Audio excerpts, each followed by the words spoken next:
last left off. You guys were I still took 0 notes. you guys were still in Charwood, and where we were going to be picking up now was cut the deal with Zexus, and he was going to meet you within the next. I believe you guys were like what, had less than an hour. Anyway, he was just going to meet you at the teleportation hub. Broxim, since you've been away for a bit, we are going to start by covering what you've been doing this whole time. Yes. No.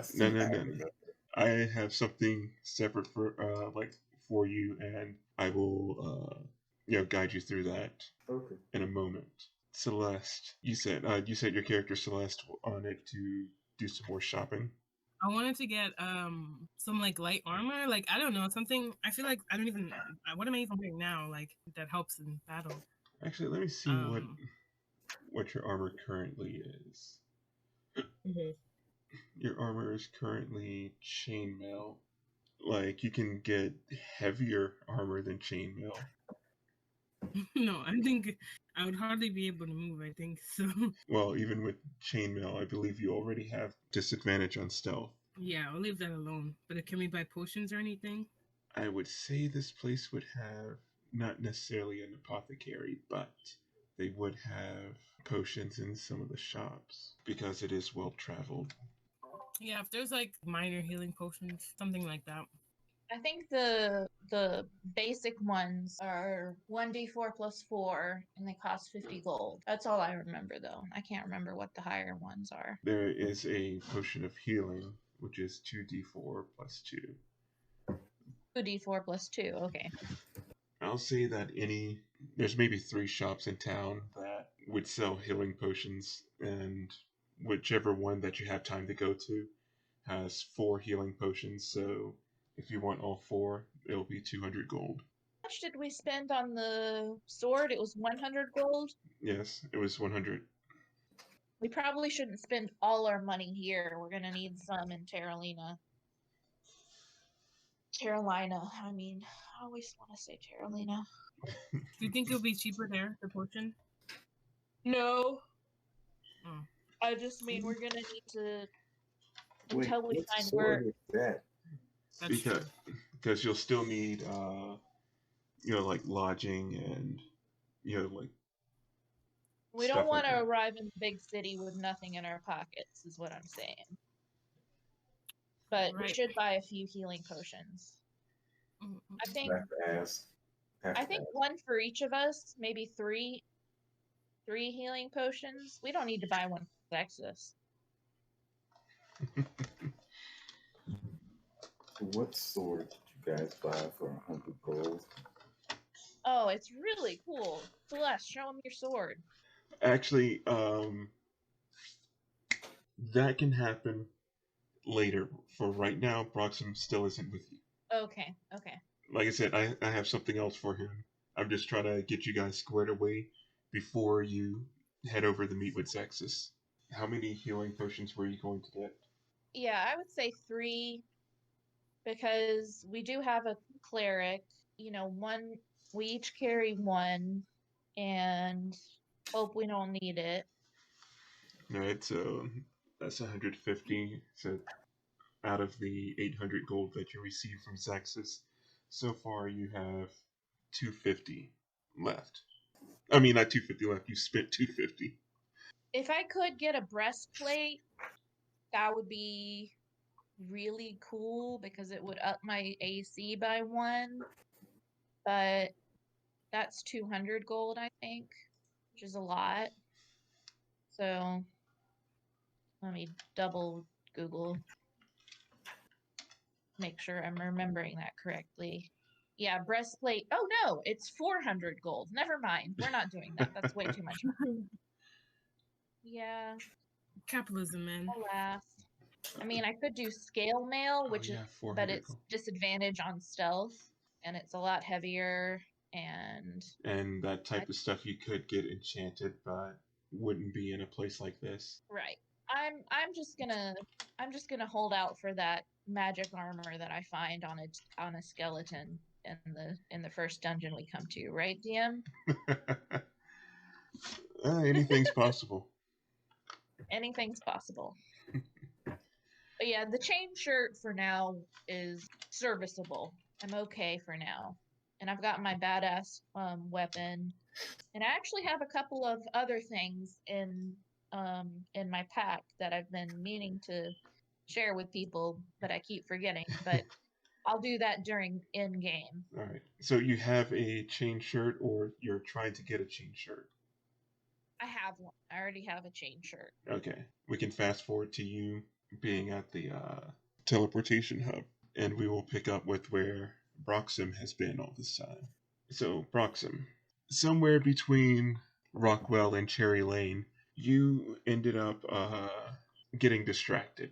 And what would distract you would be books. Yes.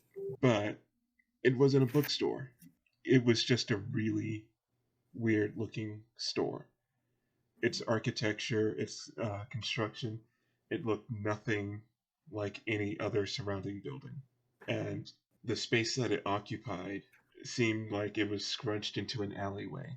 Like someone, when someone was constructing this street, that they had already established buildings, and then thought, hey, maybe we could put in another shop, and just kind of built it in an alleyway. That's what it looks like. Yeah, that's something like I would go through. So this little hole in the wall caught your eye, and there's no identifying markers as to what the name of this place is. It's just an odd shop that you feel strangely drawn to. So how do you approach it? I would ask my book, what is this place? It'll say, it's complicated. For all intents and purposes, it's a store. A shop of some type. Okay, what kind of store? It looks interesting. The best way to find out is to go in. Alright. But yes, your book seems quite hesitant. Unusually so. So the book tells me to stop? No, as in, there's times that you've asked questions, and you kind of felt like a reluctance to answer, along the lines of not knowing. In this case, it's more like you get the sense that your book might know something, but it won't say. You've been around this thing enough that you're starting to kind of get in tune with it. I'd walk into the store. When you walk into the store, I hate to use this reference, but it's kind of like a TARDIS on the inside. What seemed like a very thin, narrow shop with only 2 stories. Once you open it, once you walk in, it opens up into a slightly wider, not nearly as wide as any of the other buildings around, but it's slightly wider than what you saw from the outside. But it has to be 6 or 7 stories tall on the inside. Interesting. Is anyone there? Hello? What you see is an old man behind a counter, and if you look around the shop, you see piles of clothing, like jackets and clothing and other things, random pieces of armor tacked onto mannequins and hanging off the walls, like curious weapons and pots and pans and silverware, and just lots of things in lots of places. And again, there's an old man behind the counter who's just staring at you. Hey, how you doing? You seem like a man that knows things. I know many things. Many things I know. That's good. That's good. So what is this place? This is my shop. This is your shop. What do you sell here? I'm seeing lots of little knickknacks and doodads. Do you have any books? Oh, At least. he goes, oh, sadly, books are the one thing I don't have. And he just starts listing things. He's like, I have robes, I have shoes, I have spoons, I have bowls, I have pots, I have pans, I have swords, I have spears, I have bows, I have arrows, I have... And if you don't stop him, he will continue naming everything that he has, but books. Okay. So you have a lot of things. Do you have anything, since you know things, would you mind knowing what this is? And I take out my book. He'll put his hand up and put one finger into the air and just goes, "That's not the way my shop works." He says, "I provide items. I provide things. Anything that's in here, I provide to you. And all I ask in return..." You don't provide information. "No, I provide items." What about in terms of healing potions? He just kind of stops for a moment and looks to his right and says, "Was he not listening? I'm pretty sure I made myself clear.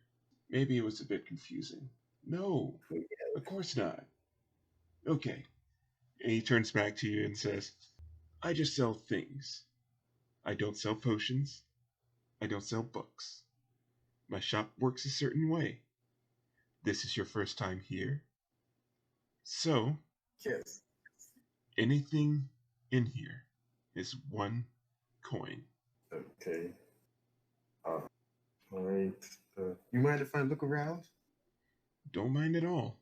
I will look around the shop, and I will search for. A crossbow. So, mind you, everything in here, like, to you, looks like junk. So you start looking around, and you had seen weapons before, hanging around and here and there, but it seems like when you turn your head to try and look for a weapon, you're not seeing anything. Even the space where you thought you had saw weapons before and headed over there, you don't see anything. And he says, it's like, you don't always find what you're looking for." So, if I don't find what I'm looking for, you just said you sold all of these things. How am I supposed to retrieve them? I guess Yeah. you get the money. I mean, since this is your shop. He goes, "Well, beats me. The shop has rules. I don't make the rules. Okay, and what are those rules? It's your first time here. Anything you get is 1 coin. But we can make a deal. I can present you with 5 things, and you can choose 1. But that will cost you 5 coins. Some things are mundane, some things are magical. I can't tell you which is which." I give you 5 coins. You give me 5 things. No. I give you 5 things to choose from, and you give me 5 coins. You choose 1 thing. That's how it works. This is your first visit? I consider myself intelligent.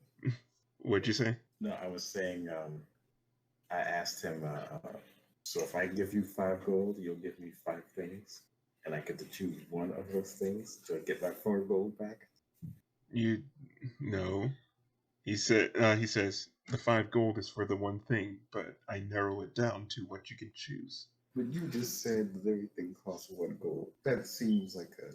He says again, I don't make the rules.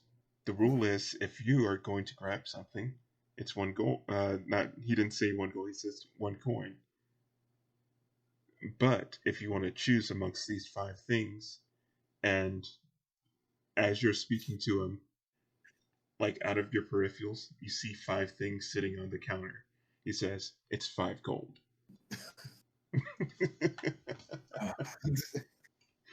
I took the old man. I was like, I know I keep saying gold by accident, but whenever he says this, he says coin.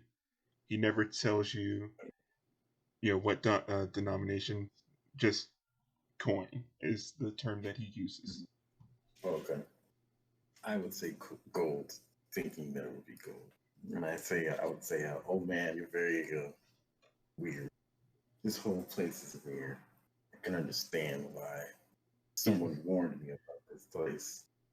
He says, to each his own. This place is mine. It's not weird to me. Well, makes sense. I mean, it is your place. I look back and forth. And I say, a friend of mine gave you some good advice, said everything costs something, so, all right. I'll give you 5 gold. And he stops you for a moment and says, I wonder who said that. And you see his eyes, like, slowly turn towards the book. As I put the book away. He says, I don't want any trouble out of you. Trouble. And you don't feel he's talking to you. It seems like you may have some things going on, but your thing is your thing, and my thing is my thing. And so, what are the things that are here that you would like to give me? Or one thing. I mean, since I'm paying you 5 gold, right? He says, it's like,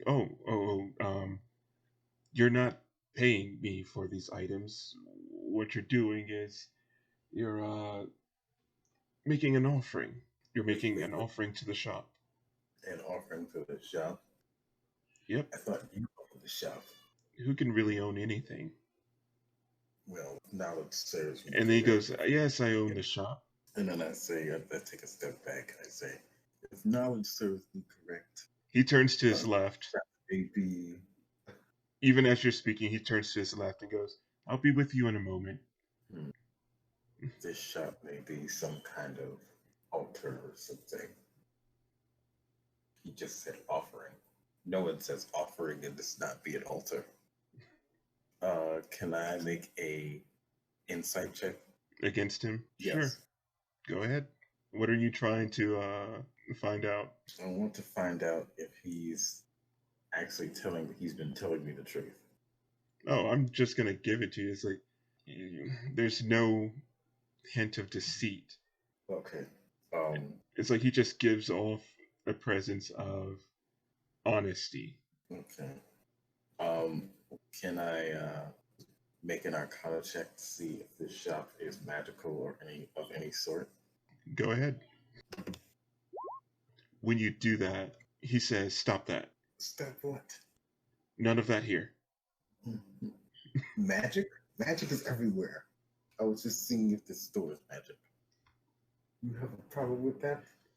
He just kind of puts a hand up to his cheek and rests his elbow onto the counter and looks at you and says, no. Is that against the rules of the store? I seem to be breaking more rules and finding them out than you actually telling me what the rules are. In this shop, there's rules. If you want to find something, it might find you. He says, I don't make the rules. Right. But you know them, but you won't tell me. I guess that's also a rule, right? So, 5 coins, 5 items. Yes. Mm-hmm. So there's 5 items on the counter. And what do I see? He says 2 of them are magical, the other 3 are not, but they might be useful. You see a wooden spoon. You see a coat with a bunch of pockets hastily stitched on it. It's a poorly put together coat, and these pockets seem like, some of the stitching is frayed, that they might, start coming off. The 3rd item is a pair of boots, but they look impractical because it's like there's an extra boot on the back of it. It has 2 sets of like toe points, one facing forward, one facing backwards. The 4th thing is a tiny cauldron. Tiny cauldron. Yes. And the 5th thing is a little rose quartz statue shaped like a dragon. So wooden spoon, what looks like a poorly made robe with a bunch of pockets sewn on it, a tiny cauldron, a rose quartz statue, and oh shit, I think I've missed one. Boots. Yes, the boots. Yeah. What did you decide to get? I haven't chosen yet. No. Well, let's see. What would Broxim pick? He goes, oh, wait. Sorry. They're all magical. You said 2 are magical, so which one is... No, see, I'm sorry. 2 are useful. 2 are useful and the rest are magical. Wait, no. They're all useful depending on how you use them. But 2 that are more useful than the others, I think. You know what, old man? You know many things, but your many things are like a library that has just deceptive books in them where you don't know what is what. And I scowl at him. And I'm like, you know what? I already paid 5 gold, and I can't really be in here anymore. So you know what? I am just going to take the tiny cauldron. Okay. You take the tiny cauldron, and for now, until you attune to it, you have no idea what it does. We'll see you later, old man. And I don't know if I'll ever come back to the shop. You're weird. He You're says, very you might be back. yeah. There's Maybe. always I don't know. says there's always a chance. Never can say. Possibly. You might want to get your stuff checked out. And then I leave. So when you step foot out of the shop, you feel weird. I turn around. The shop's gone. It's just an alleyway. It was But you do have the cauldron. okay. I look at my cauldron. I look at the alleyway. Look back at the cauldron. Well, guess I was there since I have this proof that I was there. I have to find out what this thing is. It'll be annoying to not find out. And so I make my way to the second bar because that's where we said we were going. So the thing about that is, since you don't know what bar they were going to when you went off on your own, you've just been wandering around for the past few hours until you decided to go to the teleportation hub and see them standing in line. Just to fast track us, right back to where we are. Within that time, you're able to attune to this tiny cauldron, and you know what it does. What it does is it just heats up whatever's inside of it. It doesn't produce food. It doesn't produce like potions or brews or anything like that. It's just if you put something in it and you activate it, it'll heat up whatever the contents are inside. I should have gone with the statue. Gone with the statue. It's like there's 3 options on there that I really hope show up again. I really do. Like I have a little list of things, and I've assigned like their descriptions and stuff. And Yeah. I'm trying to hold back my laughter over here because there's certain things I'm like, oh, I wish they'd find that. Oh, I wish they'd get that. Yeah, hold that close to your chest because you might get to use them later. It's always tempting to tell your players, "Oh, you just missed out on such and such, but you could use it." Oh you yeah, can still use it. I'm definitely not telling you guys. It'll make it that much more fun. I would have picked the spoon. I would have picked the spoon. I thought about the spoon, but then like I realized that okay, like I'm a cleric, and so I was thinking, well, since all of these things are magical and 2 are useful, it's like okay, I could either take the statue, and that seems just complete magical, just because. Like usually in D&D games, But yeah, you can discuss this with your party when you get back. Yes, when you get to the old district, they're standing there in line. There's a couple of other people that look like they're on their way to Terralina too. You can clearly see Zexus standing next to them. I forget, how much gold do I have? Like you personally? Yes. Because I know the party together has whatever they got from Zexus. You have 15 gold. Well, 10 gold, because I just paid the dude.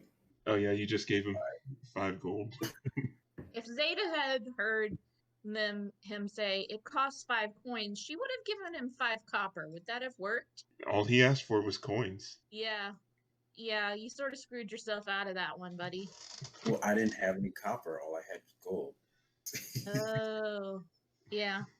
See? So I haven't broken down my gold into copper or silver.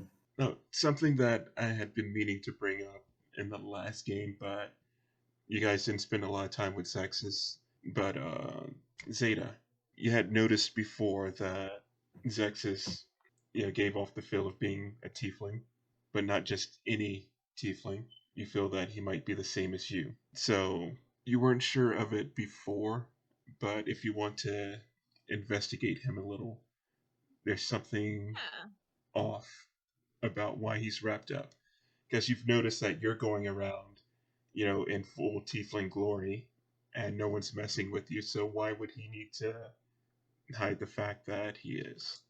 Should I do an investigation check or? Investigation, because you're actively trying to check out what's going on with him. 12. That's good enough. It's not like, super hard to investigate a little. You notice that there's writing on the wrappings that he has. Like different parts of his clothing has. What was it you speak? Infernal? Allison? Yep. Yeah, Infernal. Yes.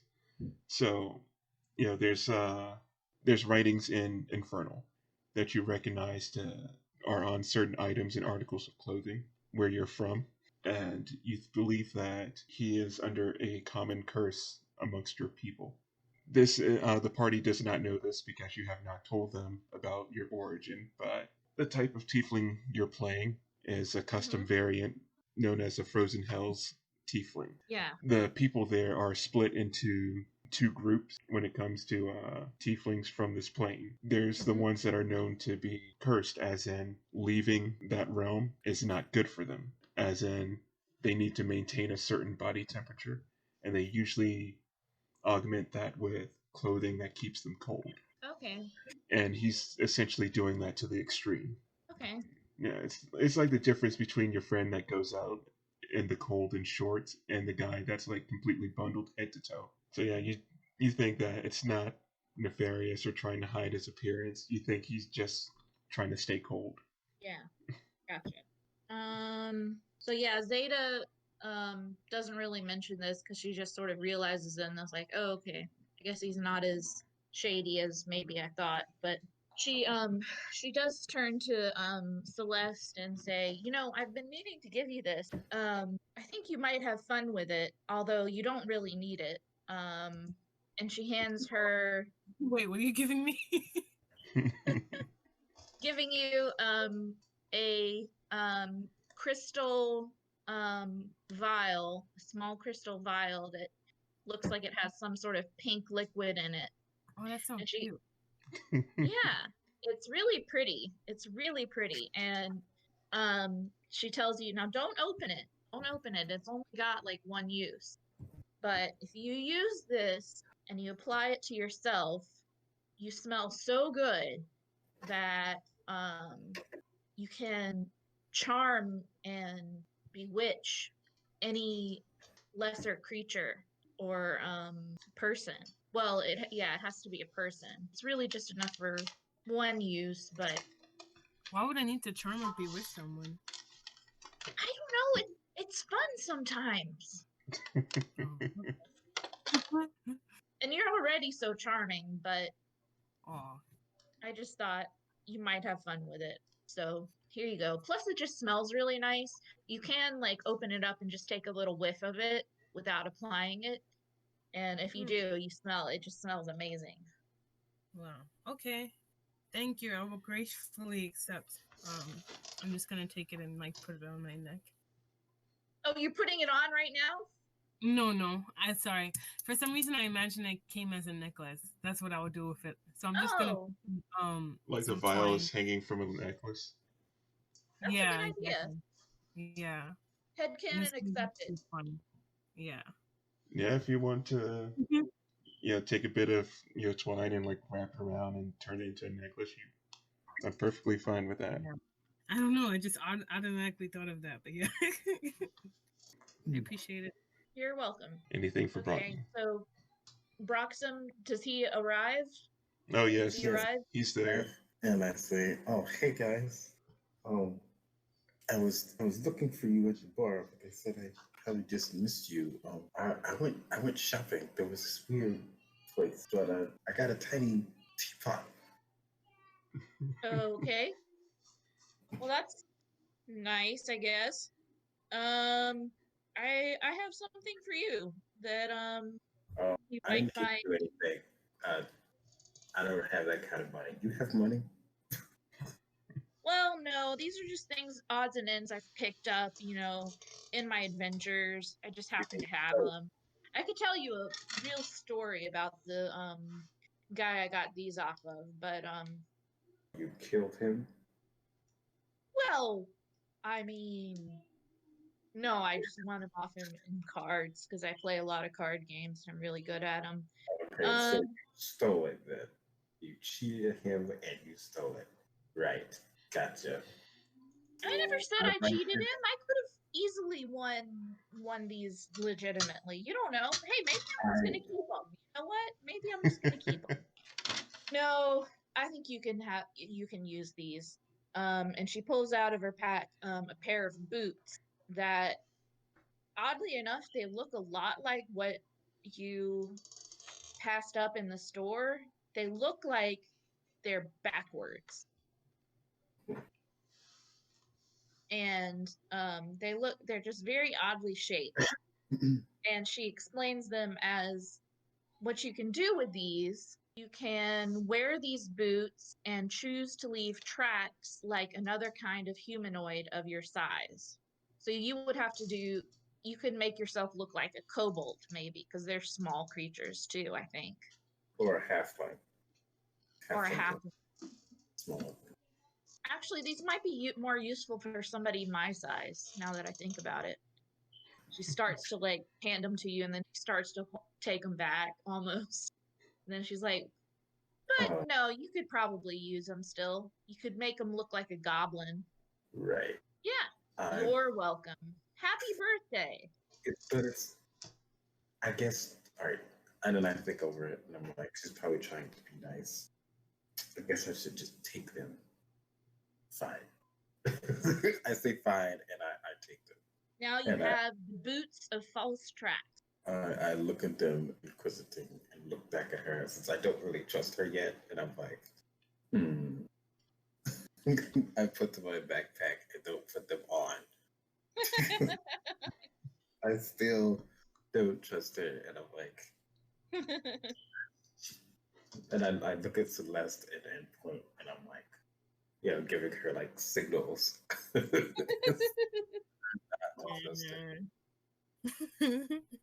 So, as time continues ticking away, and it's approaching the hour to reset the portal for Terralina, there's not many people going.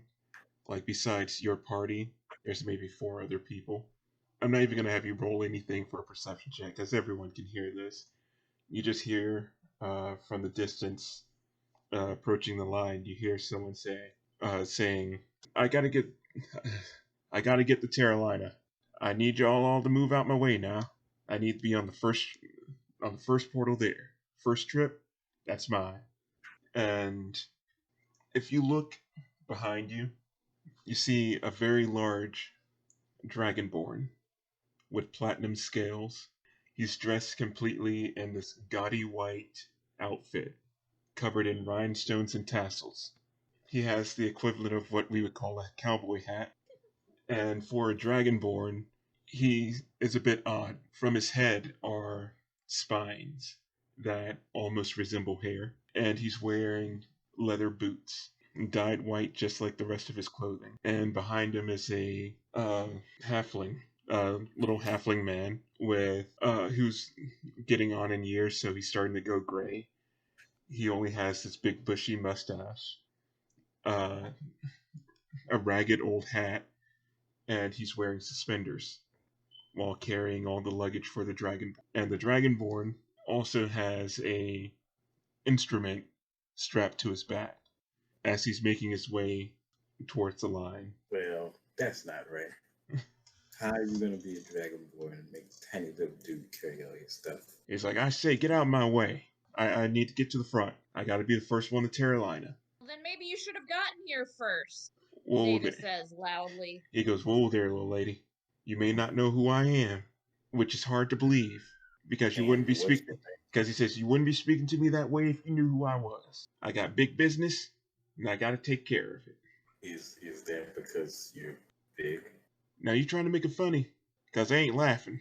Oh, you heard me. Then I'll look down at the ground. Celeste, he heard me. He'll look down at you and he's like, I'd call you half pint, but you ain't quite there yet. Well, I believe you're. Is that your friend, the halfling, right? Took care of A short friend. people. Friend, for me, my friends are few and far between. He is one heck of a stage manager. Ain't that right? And then you hear him go, yes, sir, I am. Best darn manager this side of the, what's that big river that runs through here? Yeah, the other side of that thing. And the Dragonborn goes, yeah, that's right. Best stage manager, best talent. Right here. That's So, me. all right, if that's the case, your manager must be in charge. Can I talk to him?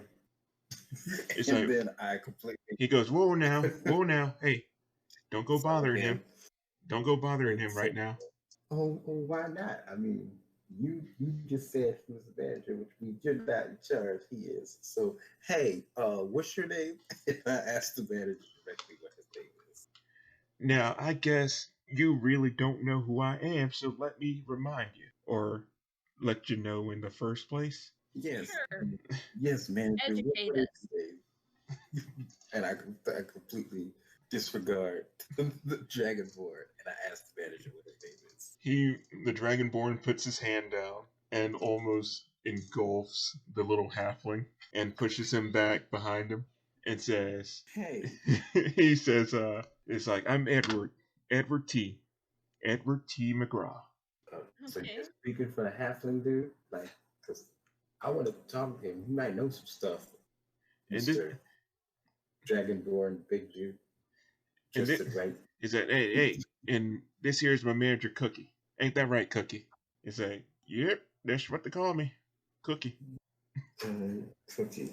I write Cookie's name. Look, we've got nothing against you or your lovely manager here, but I'm just saying that the line has been here for a while. We've been standing in line, and lines work how the way lines work is people who get there later go to the end of the line, not the front of it. And if you were so important, and if you're so in such a hurry, then maybe you would have gotten here earlier. You see him, he tips his hat down, he goes, well, little lady, I got something for you. I'm not used to being called little lady, she says. And Yeah, she yes. stands up to her full height of like 6 foot something plus the horns. Well, you're still shorter than he is. Yeah. He stands just shy of 8 feet. Even for a dragonborn, he's a bit on the big side. Yeah. So he looks down, he says, Cookie, go ahead and set her up. He goes, sure thing, boss. And you see him open up a little satchel, and he pulls out what looks like a wand, but the wand is attached to some type of stand, and he just keeps pulling it out. Bag of holding. Yeah, you guys are pretty sure this is a bag of holding. So he brings it out, sits it down, and it's right at the level of the Dragonborn's mouth. This wand is the modern equivalent. It looks almost like a mic stand. That this wand is sitting on a mic stand. And he taps the end of the wand and goes, testing. He casts thaumaturgy to project his voice, and now it's echoing throughout the area. And he's like, all right. Got that going. And he pulls his instrument around, which is it's bigger than a lute and doesn't quite sound the same. Mm-hmm. It has a deeper resonance to it, a deeper tone than a normal lute. And he's like, all right, people, how many of y'all want to hear me sing? He's like searching around and no one's really, No one, trust me. it's like no one's really looking at him. And then he says, I said, who wants to hear me sing? And then people stop in their tracks and just kind of look around. He's like, that's more like it. Now, come on now, gather around. Can I cast minor illusion? What are you going to do with this minor illusion? I want to make Zaida look a little bit taller, so that like she beats him eye to eye. So you want to create a tall Zaida. illusion? Yes. Yes. To what avail? Like, what are you trying to do with it? So that she can intimidate him. So that it looks like she wasn't exactly standing at her full height. Man, you can try. There's a. Is it a? Are you willing to go along with this? Are you talking Yeah, with him Zeta's enough? Zeta's definitely gonna like if she feels like she's been buffed, she'll definitely try to talk this guy down. Talk down to this guy. Okay, so as this is happening, he's already started, playing a bit, but he hasn't started singing yet, and he's just playing the same riff as the crowd is starting to gather. And so, Zeta, you're now, because it's an illusion, you're not actually looking him eye to eye, but there's a created projection over you that makes it seem like you're a bit taller than what you are. Right. So Zeta is going to just sort of how would Zeta I'm trying to think of how a cool, confident person would react when I am not a cool or confident person. Just because you can sing doesn't mean you can ignore the rules of how a line works, friend. I think you need to step to the back of the line, regardless of whatever singing talents you might have, and try to say that in an intimidating way. Roll for intimidation. Yeah. Yes! All right. Nice. Yes. Worked. It worked. Not necessarily. It's Oh, good. come on. It's good. Oh, But come on. he says, "Now, little Missy, I have tried my best to be cordial with you." He says, "I have tried my best to be cordial with you. All right? And I forgive you for not knowing who I am. But I will not stand here and allow myself to be intimidated by the likes of you." Well Do then. you have to say I'm not low missing? Excuse me for fooling you. You might not know who I am, but I am a lieutenant of the Hollow Battle Hands, and I am no one's little missy. And I don't know if I do forgive you for not knowing that. Now, all these people around here are waiting for a show. We're waiting for the portal to Terralina. Hey. That can wait now. Oh, well, what? Now it can wait. First, you want to push to the front of the line, and now it can wait because you have to. You know what? Fine, sing your He song. he turns It better be around. good. He turns around to the ticket taker. "Listen to me. You keep that there portal open as long as I say. You hear me?" And the ticket taker's just like, yes, sir." So now he's just gonna snap the attention. Edward turns back to the crowd. He moves into the wand and starts to address the crowd. He's like, "Now, I know it seems like we got off on the wrong foot here. Seems like some of these folks wanted to start a little trouble." And he's still, just playing the same riff as he's talking to the crowd. He's like, "I said I was going to put on a show, and Edward T never disappoints. I'm going to put on a show for you folks tonight." It's like, "This will be my last before I head back to Terralina." I was going to start singing, but I'm like, self-conscious about it now. So, Oh, I'm sorry.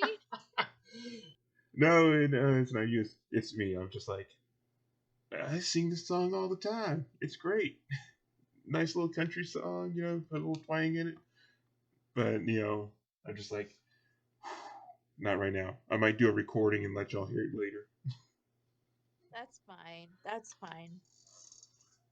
It happens. But yeah, he starts singing a beautiful song, talking about heading out to a far off place and making his home, and his heart being free and how he changed, and just essentially talking about Terralina and how great it is. And you got Cookie, who's backing him up. every so often, and they give a really good performance, no matter how you feel about him. It's like, Yeah. he's one heck of a performer.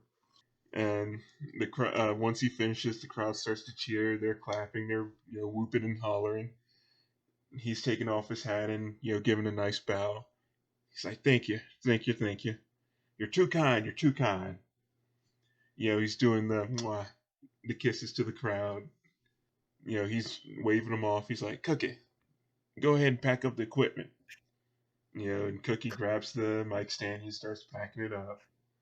He's still waving and everything as he's backing towards the entranceway. And So did he cut in front of us at this point? oh yeah, Or could we have? he cut in front. Well, could we have, during his song, could we have gone to the front of the line, or gone through the portal while everybody else was watching the show? You know what? Yeah. Like towards the end of his performance, you can kind of. Zaida would just sort of gesture to her friends and be like, "Look, the portal's open by now. This guy's singing." So, yeah, I think like towards the end of his performance, we're just like, maybe he's not in a hurry, but we are. Right. And at that point, I dropped the illusion.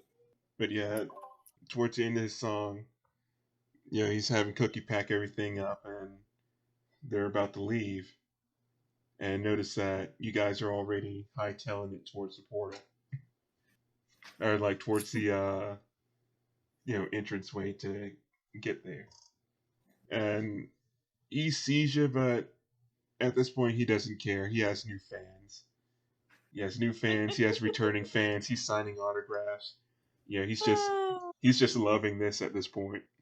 I was saying, I really like him. I had to give him a hard time, but I really like him as a character. He's really cool. It's like Edward T. McGraw. Yeah. Dragonborn Bard. Bard. Yeah. I was about to say Paladin. I don't know why. Because I've played with so many people that decide, hey, I'm going to be a Dragonborn and a Paladin. So it's just like Dragonborn Right. Paladin is in my head. Yeah. But yes, Dragonborn Bard and country western singer. Fabulous. He gave me a very Elvis-y kind of vibe too. Yeah. With the all white and the tassels and rhinestones. Yeah, it's like he's a little bit Elvis, a little bit of Tim McGraw, a little bit of a little bit of everyone, just kind of all mixed on in. Yeah. Little Johnny Cash. That's great. That's great. Love it. Love a good NPC. Even if I have to give him a hard time. Oh man, that distracted me from what something else I wanted to do. But it's fine. So I'm going to do a little bit of retconning instead of actually having her there, because originally I was going to have her in that scene before all of this stuff happened with Edward. Mm-hmm. So Violet, if you allow, would have tried to give you, Zaida, a hug before leaving. Mm-hmm. Before you left the bar. You would have allowed it? A beautiful woman hugging Zaida? Yes. Alright.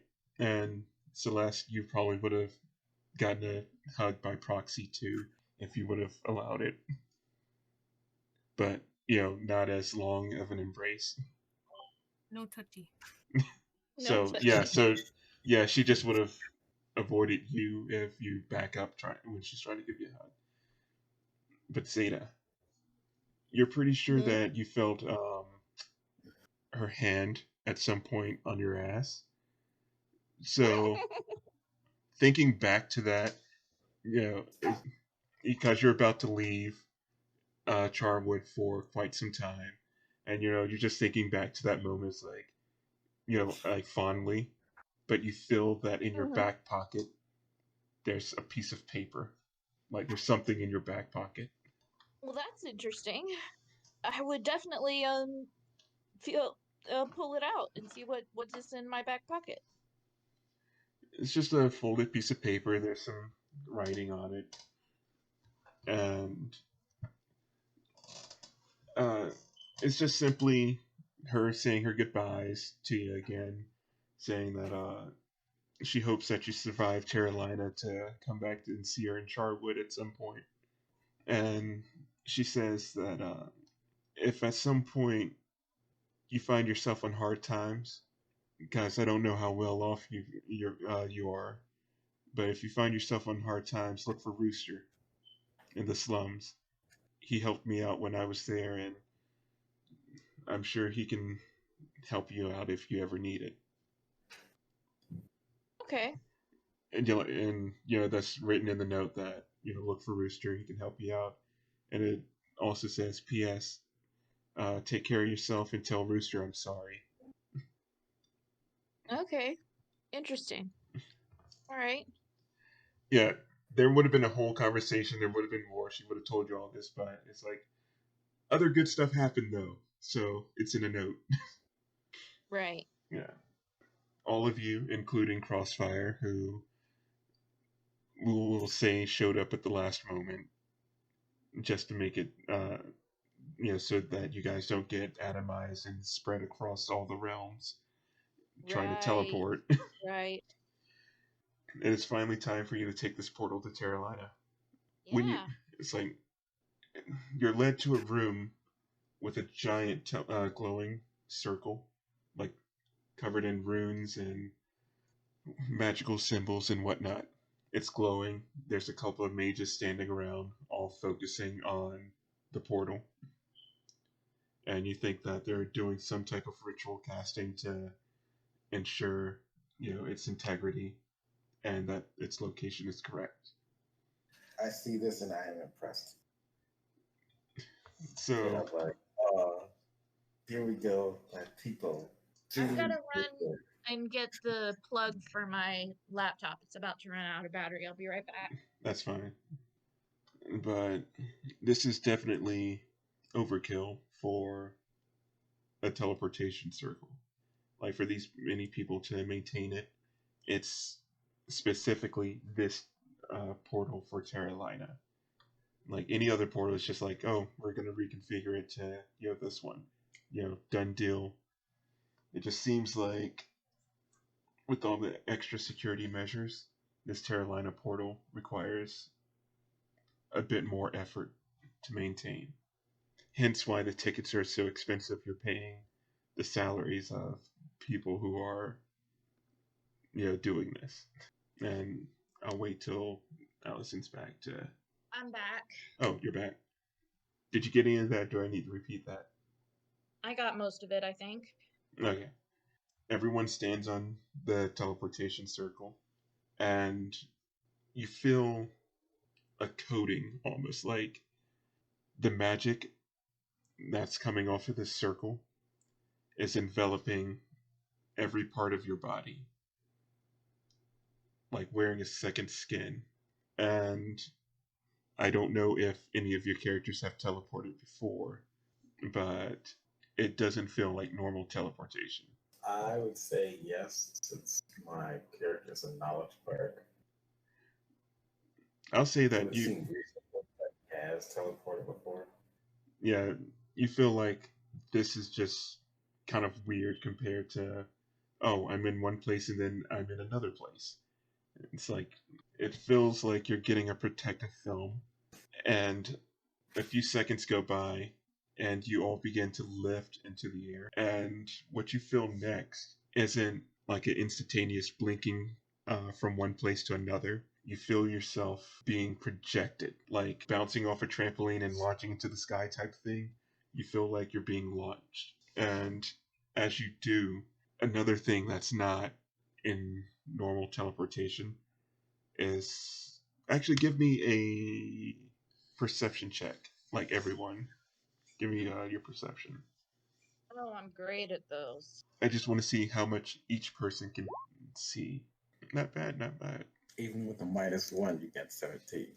Yeah, I rolled really well. waiting on Yeah.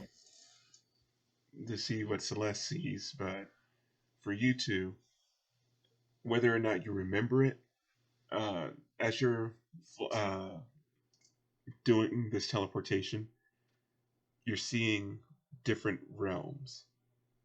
Like, it's almost like you're passing through different places that you've never seen before.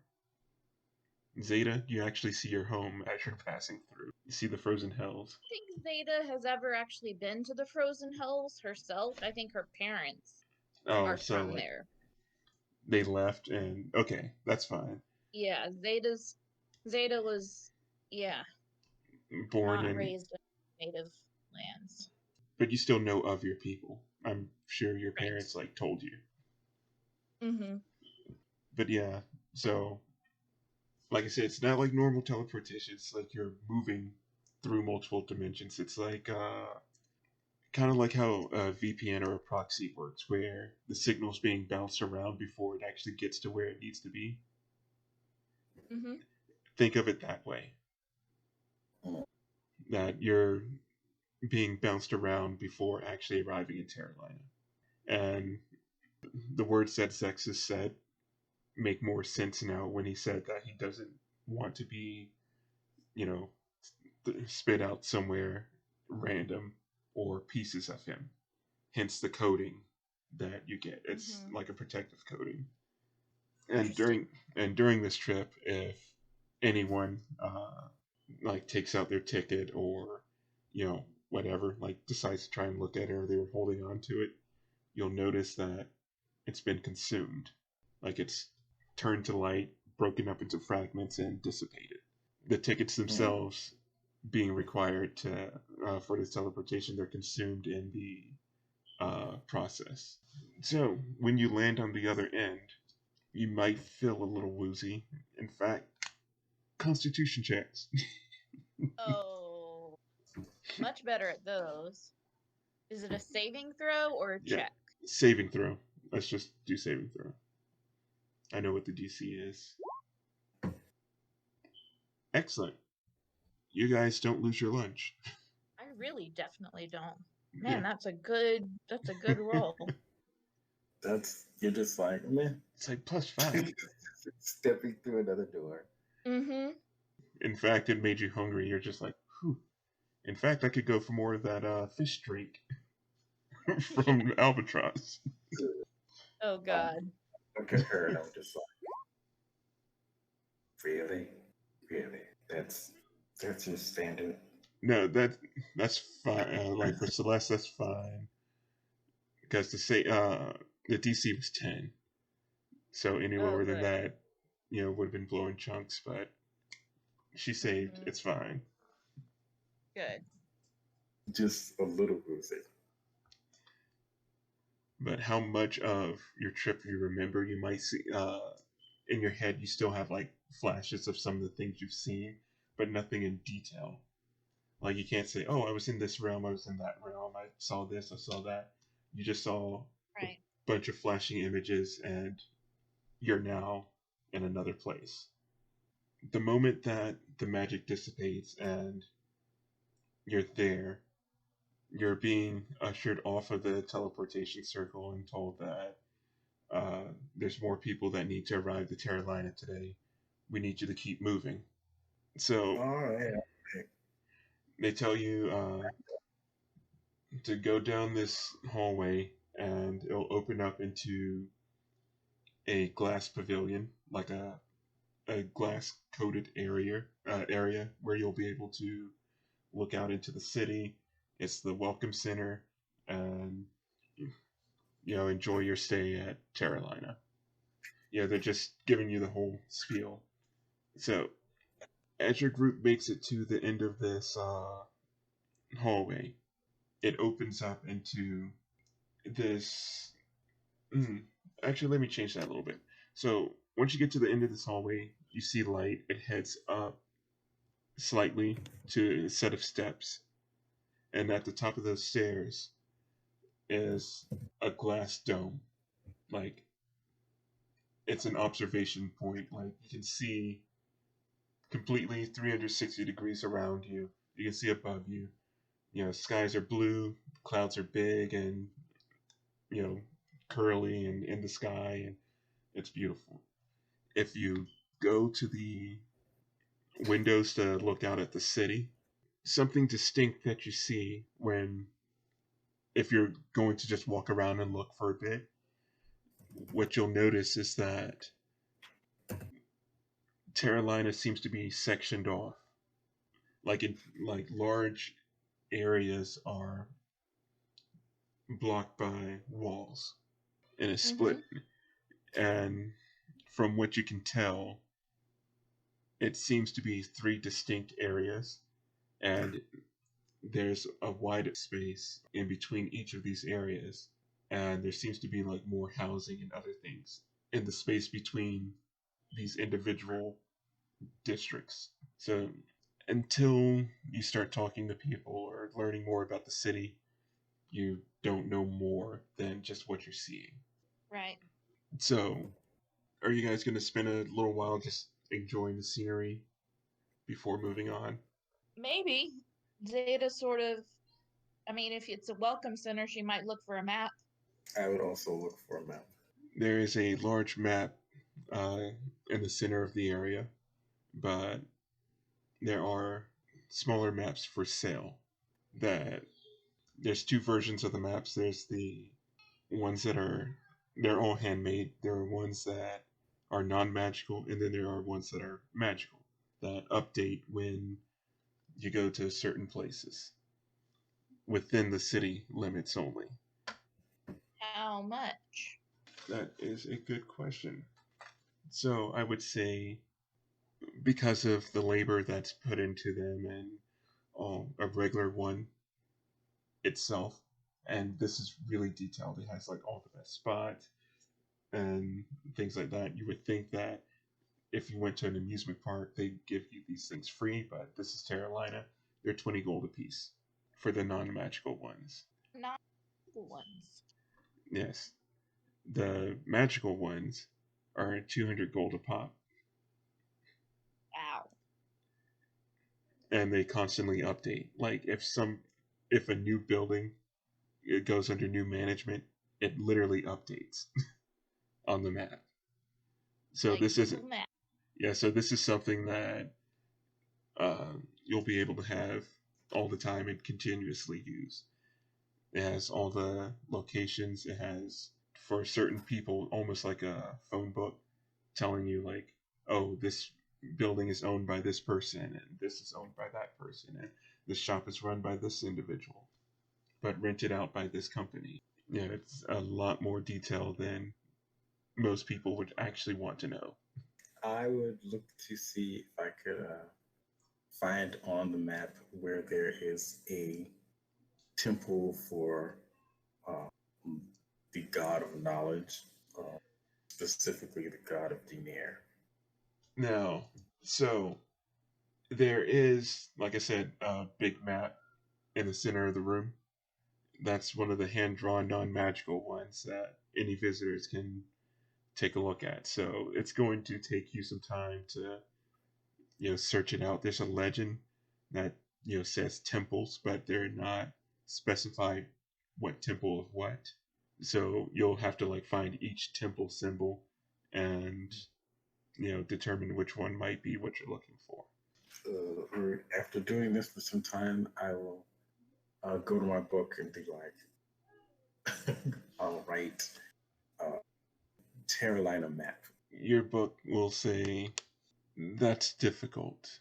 Terralina the city or Terralina the land. City. And it says, it'll cost. Of course. How much? It just says, are you willing to pay? How much? Silence. God damn it! I closed the book and put it back in my pack. Zaida's looking over the 2 maps and just says to the others, well, I think the magical one is a little outside our current budget, but one of these normal maps I think is a worthy thing to spend some coin on. All right. Right, fine. But I need to find my god's temple. I need All to right. So take a step. again, the non-magical map, when you look at it, it has like one side of it has all of Terralina, like city, and the districts that it's broken up into. You see that they're broken down into Platinum District, which you are in right now, Mhm. where the visitor center where you first arrive and all. If you use teleportation, that's the Platinum District. There's the Diamond District, which is, let me think on the map where this would be, to the north. And then there's the Emerald District, which is the third of the large areas. And then the space in between them is just called the gray area. Mm. Now, on the other side of this map is just a map of the Platinum District itself. So you think that there might be a separate map for each area because of how big everything is. So again, that's one side has all of Terralina, which is just a general outline of what the place kind of looks like. But then there's a more detailed map of just this Platinum District. Okay. Ugh. I look at this map in disgust, and I'm just like, I need to find a library somewhere. I do silence and study. Actually, if you're looking for people who would worship a god of knowledge, then places where people gather to gain knowledge would be a good place to start. Yes. So I look on the map to see if there are any libraries. There is the Grand Library of the Platinum District. Finally, this would be a good place to start. The Grand Library. So, just gonna push this to the end. So, looking around, you see that Crossfire is gone. Went somewhere again. Also, Zexus is nowhere to be seen. At some point, he snuck off too. Dang it. Doesn't he owe us money? No, he paid. Although he does owe us a favor, I think. It wasn't agreed upon, but he did offer to help. Yeah. It might not be the last you've seen of him. Yeah. With the three of you left, you see a human man, slick back hair, kind of I don't know the best way to describe it, like an odd purple pinstripe suit, several gold chains and rings on his fingers. He's approaching the three of you. He has two large bodyguards on either side of him. Even though he's human, he's also a bit on the short side. Like he's barely pushing 5 feet. And he sees the three of you and he says, "So, you the guys that just arrived here?" And I said, yeah, a bunch of people just arrived here. What of it? Well, so far, from what I can tell, you guys were the only ones to come through that portal. So I need you to come with me. And why is that? I back up. He goes, "Well, you see, I'm the governor of here, Terralina, and I need to speak with you. Speak with Governor. everybody that comes through the portal. Come on to my office." Sure thing. Say sure thing. We don't know this dude from scratch. So we're gonna fast track, the travel to his office. So once in his office, he sits behind his desk. He says, "So where is he? Where's Mickey?" Mickey. Mickey. I feel like I've been kidnapped. And he goes, "Okay, I figured this might be the case." And he goes, "Vinny, get the door." And you see one of the big bodyguards cast a spell on the door, and you see these ethereal chains and a lock appear on the door. I face palm myself. I do it. See. I look at Zaida and I say, see, ever since we met you, it's And always been. and then and then this guy who introduced himself as the governor looks at the other bodyguard and says, "All right, Mikey, do your thing." And you see him make some gestures, and he says, I would like to cast. and he goes, "Sure." He goes, "Sure thing, boss." Before making his gestures, and he says, "I'm going to be casting Zone of Truth. It's in your best interest not to resist." Yeah, I know all about this Zone of Truth. So he casts Zone of Truth. Zaida's gonna try to resist it. Don't resist; it'll only hurt. All right, so I think it's a wisdom saving throw, yeah, which let's go she's with terrible at. that. All right, Not terrible. yeah, so it doesn't take hold, and But she's gonna He- act like it did. oh no, he notices, and he goes, "Hey, boss, one of them's resisting. I can feel it." And then the guy who, once again, introduced himself as the mayor, not mayor, governor, but will not, hasn't given his name, walks over. He says, "Now I need you all to listen up, and I need you to listen up good. I'm listening. I hate you, but I'm listening. I'm a reasonable man, all right? You kidnapped me. Now, How is that you- reasonable? I didn't kidnap you. You came here willingly. Now, Right, with your big bodyguards and everything. again, you I'm realize I'm a gnome. a reasonable man. You see, I don't know if you've heard of us, but you're gonna know who I am today. I haven't heard of you. What is your I name? am What Vincent.